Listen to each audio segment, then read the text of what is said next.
Mais revenons sur la journée d'hier. Alors, je dis waouh, je dis chapeau. Il y a des choses où je me suis dit, mais comment elle sait que je cherchais ça? Tout d'abord, la journée avec John, c'est très bien passé.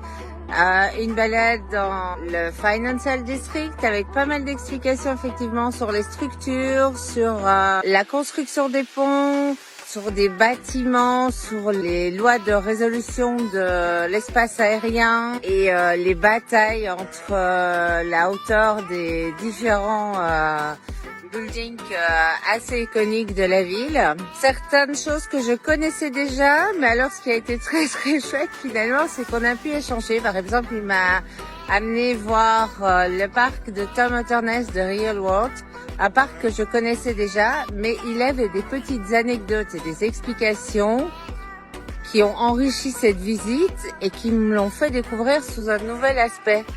Donc, tu vois, même si je connaissais déjà, j'ai appris des nouvelles choses et c'était extraordinaire. Et j'ai pu aussi lui donner des nouvelles informations, puisque lui ne savait pas qu'il y avait des sculptures de Tom Hotterness qu'il apprécie beaucoup à la cathédrale Saint-John de Divine. Donc, voilà. C'était vraiment un moment très riche.